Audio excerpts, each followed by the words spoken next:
17.37 Producto Bruto del día de hoy. Como le dijimos, vamos a hablar de el miedo en la economía, porque ya fueron estas elecciones, esta primera vuelta, que tuvo algunos resultados medios inesperados, pero más allá de eso y a través de la historia argentina, ha habido muchos con algunas intenciones medias extrañas y con muchos intereses dentro de lo que es la economía. Por eso estamos en comunicación telefónica con Alfredo Zayat, él es economista, comunicador, labura en Radio Vorterix, en la TV pública y en Página 12. ¿Cómo estás, Alfredo? Muy bien, muy bien. ¿Ustedes cómo andan? Bien, Maxi, te hablo. Era para preguntarte un poco de qué se trata y cómo se trata el miedo en la economía. Bueno, un poco ese es el disparador, la motivación de mi último libro, que es Amenazados, precisamente el miedo en la economía, que es el dispositivo que el poder económico, junto con los grandes medios de comunicación, que obviamente son parte del poder económico, y los lobistas del poder económico, denominados economistas, van construyendo un dispositivo del miedo. Dispositivo del miedo que busca condicionar los comportamientos económicos y sociales de los sectores sociales, agentes económicos, con un objetivo muy preciso. No es solamente por la perversidad de atemorizar a la población, sino que ese dispositivo del miedo apunta a que los sectores vulnerables, y cuando digo sectores vulnerables no hablo solamente de los sectores marginados o los pobres, sino que las clases medias bajas, los trabajadores, jubilados, pequeños comerciantes, productor agropecuario, pequeño industrial, terminan legitimando social y políticamente medidas que vayan en contra de sus propios intereses. Y con estos resultados de las elecciones, mucho se habló de que había dos proyectos políticos y económicos también, o sea, dentro de lo político considerar lo económico, de país. Un Mauricio Macri, por un lado, que está muy relacionado a lo que es el ajuste, la devaluación, los sectores privilegiados, y por otra parte, Daniel Scioli, que en este último tiempo principalmente planteó un proyecto de continuidad de lo que fue el gobierno de Néstor y Cristina Fernández de Kirchner. ¿Cómo se puede relacionar este miedo en la economía con lo que ha sucedido en los últimos tiempos de campaña electoral? Y hay un aspecto que es muy interesante, porque de alguna forma el macrismo plantea una brusca devaluación cuando dice que va a liberar lo que denominan el cepo, y eso es una brusca devaluación, y las bruscas devaluaciones en la historia económica argentina ha demostrado que es profundamente regresiva en términos sociales y económicos. Ya podemos remontarnos desde el Rodrigazo, la tablita de Martínez II, la hiperinflación, el estallido de la convertibilidad. Entonces, cuando se avala ese tipo de medidas, digo que solamente ahí es porque ha actuado con efectividad el dispositivo del miedo. Lo mismo lo que está vinculado, porque toda brusca devaluación viene acompañada con un ajuste fiscal monetario que termina afectando el poder adquisitivo de los sectores vulnerables. Hablemos un poquito, por ejemplo, de lo que es la devaluación, digamos, porque es uno de los factores fundamentales para meter miedo. Pero ahí hay una contradicción, me parece, muchas veces de sectores que no les conviene la devaluación, por ejemplo, claro, y la terminan pidiendo. ¿Cómo se explica eso? Claro. Y bueno, porque es una situación de que permanentemente te están alertando de que algo malo puede suceder, la forma de superar esa situación de riesgo sobre tu empleo, tu patrimonio, tus ahorros, es con una devaluación. Entonces dice, bueno, como yo no entiendo economía, viene el experto y me dice, bueno, mirá, la mejor forma es salir con una brusca devaluación porque el dólar está atrasado, entonces todo repite que el dólar está atrasado, y bueno, entonces ese es el camino para decir, bueno, está bien, que vengan y que lo hagan. Después sufren las consecuencias. Y bueno, pero es la forma, precisamente, esa es la efectividad de el dispositivo de la economía del miedo. Por eso ahí yo trato de develarlo, de tratar de transparentarlo. Después, bueno, los comportamientos electorales, los comportamientos sociales son parte de otra investigación que me excede. ¿Qué tal, Alfredo? Carlos te saluda.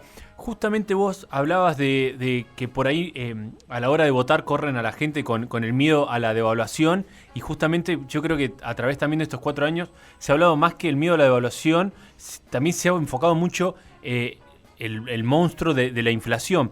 Y justamente Mauricio Macri, en un momento que empezó con un equipo económico tal vez más conservador, más ortodoxo, que pensaba que la inflación era una cuestión estrictamente monetaria y quería atacar por ese lado, y últimamente cambiando el gabinete económico que tenía Macri y tal vez yendo por otro lado, tal vez un poco más tirándose hacia el centro, pero planteando siempre la devaluación. ¿Qué te parece a vos, digamos, quien sea el próximo presidente, tanto Mauricio como Daniel, que puede llegar a tener como los retos que tenga por delante económicos, ya dado que la inflación es un tema importante, y Mauricio Macri ya lo ha dicho, públicamente, que la forma para él salir de la inflación es devaluar la moneda? ¿Cuáles te parece que serían los retos que tendrá el próximo presidente económicos a la hora de gobernar la Argentina? Dos cosas. Uno, pensar que vas a abordar el tema de la inflación devaluando, sí, lo que genera es un shock inflacionario. Claro, sí. Digamos, vas a tener más inflación, no menos inflación. Eso uno. Y yo creo que la verdad es que la Argentina enfrenta tensiones, pero hoy la Argentina no está en crisis. Enfrenta tensiones inflacionarias, tensiones cambiarias, tensiones en el mercado laboral, tensiones en el sector externo. Lo que sucede es que cualquiera que sea presidente tiene que tener en cuenta cuál es el contexto internacional, y a partir de tener en cuenta el contexto internacional, cuáles son las medidas que tenés que tomar para esas tensiones. Digamos, si ignorás un contexto internacional que es desfavorable, la verdad, vas a afectar el bienestar general. Si en cambio lo tomás en cuenta, vas a tomar medidas para preservar precisamente el mercado interno, la demanda interna, el empleo, y no generar situaciones de zozobra sociolaboral. Pero bueno, yo creo que es eso lo que está en disputa, ahora en las elecciones del balotaje del 22 de noviembre. Lo que pasa es que, como toda campaña electoral, digamos, la verdad que hay un discurso que se va acomodando a lo que la mayoría de la sociedad quiere escuchar, y hoy, como bien decís vos, ya Mauricio Macri salió de esa lógica del ajuste para plantear cuestiones que hasta reafirman políticas centrales del kirchnerismo, pero yo creo que es parte de una máscara. Y bueno, pero eso es lo que yo pienso, pero después tenés todo un dispositivo y una construcción como se demostró en los resultados de ayer, que ha sido efectiva. Alfredo, una pregunta. ¿La gente vota con el bolsillo? Y te pregunto esto porque a veces esto que tiene que ver con el miedo de la economía, pero principalmente a veces la gente, el ciudadano común, dice que no entiende la economía, que no la va a entender, que le parece muy complicada, que los números son muy complicados, pero a la hora de las elecciones muchas veces se dice que se vota con el bolsillo. ¿Es así? Hay una mezcla de todo, la verdad. No hay, digamos, uno no puede tomar un parámetro y generalizarlo. Lo que es cierto es que votar en una situación de tranquilidad económica brinda mayor libertad para lo que es el voto. Pues si vos haces una situación de crisis, lo que aspirás es que venga alguien a solucionarlo, que venga alguien a cambiar esa situación. Claro. Cuando hay una situación de cierta tranquilidad económica, como la que se vive hoy, vuelvo a repetir, con tensiones, pero de tranquilidad económica, no de crisis, y bueno, ahí pueden empezar a jugar otros factores políticos, factores de simpatía, factores de marketing, otro tipo de factores frente a una situación que puede ser de crisis. Vos fíjate que muchos plantean decir, bueno, cambiemos, pero bueno, mantenemos las cosas que le dan tranquilidad a la gente, lo que es la asignación universal por hijo, por ejemplo. Que fue el discurso de Macri. Sí, pero la verdad es que yo conozco los estudios del macrismo vinculado con el tema de la asistencia, como ellos denominan, asistencia social. La verdad que no están de acuerdo con la asignación universal, plantean más una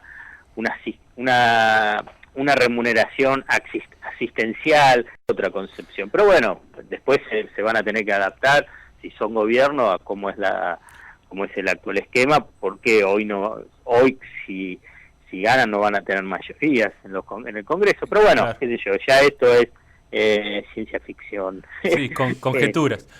Conjeturas vinculadas con la economía, y prefiero hablar más de política, prefiero hablar más de economía. Bien, disculpa, justamente te iba a hacer la última pregunta relacionada a política, que bueno, hablando y sacando estas conjeturas, ¿qué te pareció o por qué te parece que se dio el resultado del día de ayer?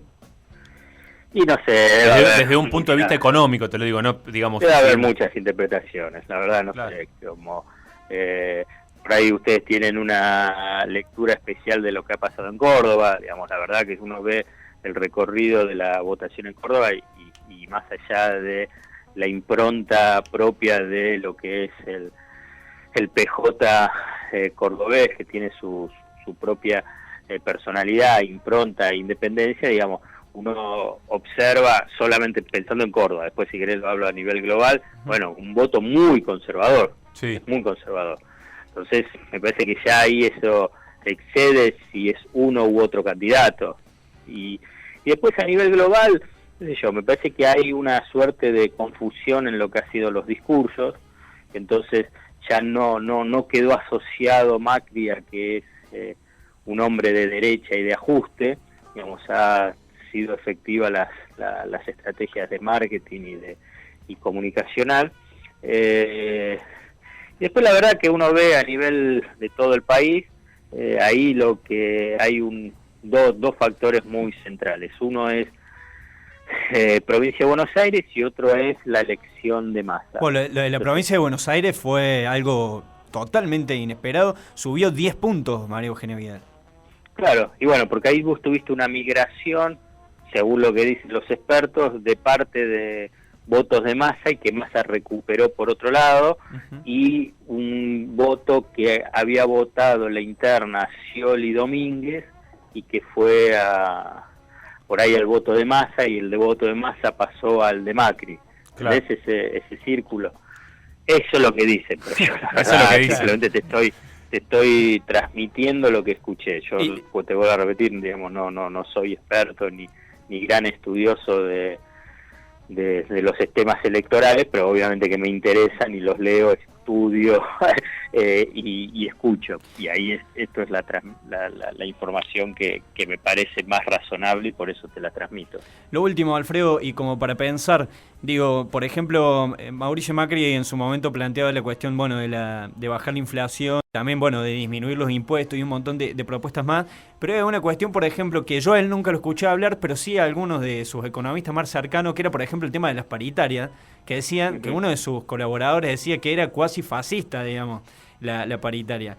Por eso es que... Fue una declaración de un economista muy periférico dentro del macrismo, para ser claro, pero según la declaración de Macri después dice que él va a mantener las negociaciones paritarias en forma libre. Pero bueno, lo que pasa que es un poco, vuelvo a un punto que había mencionado, en campaña sí, se dice todo lo que se quiere escuchar por la mayoría de la población. Obviamente que nadie va a querer, va a ir a convocar a que lo voten diciendo que no va a negociar salarios, o nadie va a convocar a los votantes diciendo y voy a bajar el gasto público, y nadie va a convocar a los votantes diciendo voy a hacer una devaluación que va a generar inflación y vas a perder poder adquisitivo en de tus ingresos. Pero bueno, en última instancia, por lo que ha trascendido y lo que han afirmado, es eso lo que piensa el macrismo. Pero bueno, es parte de esas experiencias electorales y sociales que hay que transitarlas, mostrarlas, y bueno, después será si el dispositivo del miedo funciona o no funciona. Alfredo, parece que está funcionando. Para cerrar, sí, ahora, última pregunta. Este esquema que vos planteás en Amenazados, este miedo en la economía, justamente acá en los medios de comunicación de Argentina, ¿lo ves? ¿Se puede plantear, se puede hacer un paralelismo con otros medios de comunicación a nivel internacional? Si queremos hablar, qué sé yo, de diarios como El País de España, o medios audiovisuales como puede ser la BBC, la CNN o... la Red Globo, la Red Globo con todos sus medios y los medios gráficos en Brasil, digamos, eso es una forma...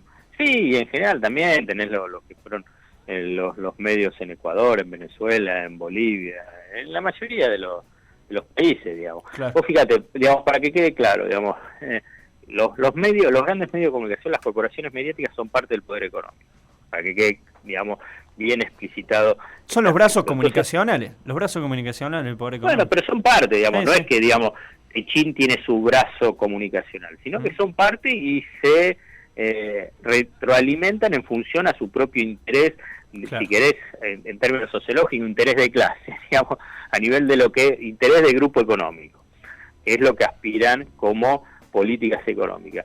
Entonces yo te propongo que hagamos un ejercicio, tanto leyendo las noticias económicas o escuchando a los lobistas del poder económico, los que yo digo que se denominan economistas, qué palabras utilizan, y vos vas a ver que siempre es que te están alertando, que te hablan de crisis, caída, pérdida, debacle, zozobra, incertidumbre, derrumbe. Entonces vos ahí encontrás cómo, a partir de también lo que vos mencionaste, que la mayoría de las personas dice, bueno, yo la verdad que no entiendo de economía, pero escuchan porque están inquietos por su bolsillo. Y vos fíjate que lo que les queda, el sustrato, es solamente palabras que te terminan alertando. Claro. Y bueno, y te terminan alertando porque decís, bueno, vengan y por favor sáquenme de esta angustia, que ustedes están diciendo que todo está mal.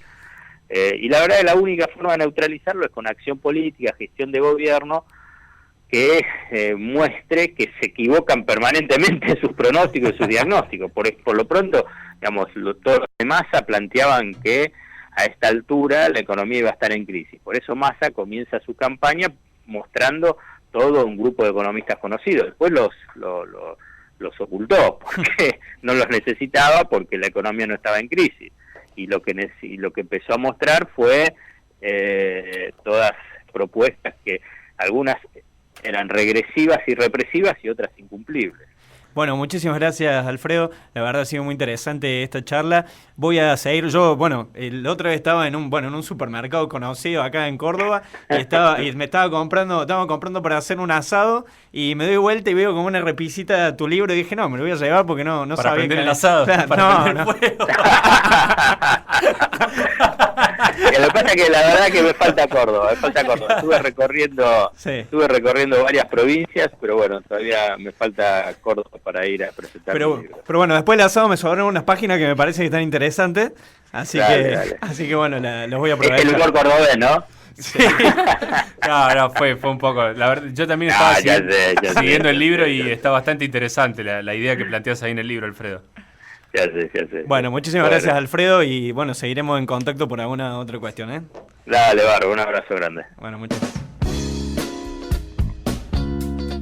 Bueno, ahí estaba Alfredo Zayat, economista y periodista de Página 12, de la televisión pública y Vorterix. Bueno, muy interesante. Me parece que ahí un poco se entiende cuando muchos hablan de el cambio por el cambio mismo. Sí. Cuando mucha gente, no quiero decir la gente, digo decir cuando muchas personas, algunos sectores, no quiero decir la gente porque parece como que me hago acordar de Mirta Legrand cuando dice viste, gente. cuando la gente me dice, ¿qué gente? O sea, pues después Moria Kazan que le dice, ¿por dónde camina Mirta Legrand? Por los pasillos. Por el pasillo del canal. Bueno, muchas personas dicen, hay que cambiar. Y cuando uno le pregunta por qué, no hay una... No te saben decir qué quieren. Y me parece que un poco es esto del miedo, de no saber qué va a pasar. A mí me quedó una idea bastante clara, que es que es cierto esto que dice que cada vez que la gente dice no entiendo de economía, y de verdad poca gente se sienta realmente a decir, bueno, ¿por qué hay inflación? ¿Por qué hay devaluación? Porque es muchísimos los factores. Y es que cuando se sientan a escuchar, les quedan esas palabras que es el miedo, digamos, el alerta. Me pareció una linda estrategia para alertar a nuestros oyentes de Producto Bruto a que sigan escuchando, porque si no... Puede pasar cualquier cosa. Digamos, yo te digo, me dicen altas fuentes que si vos no escuchás... Por cucaracha me están diciendo... Si vos no escuchás Producto Bruto, los lunes 17 a 18:30... Pueden pasar cosas. Tal vez, ¿quién te dice? Son las 17:56, quedarte con nosotros que ya venimos con la segunda vuelta.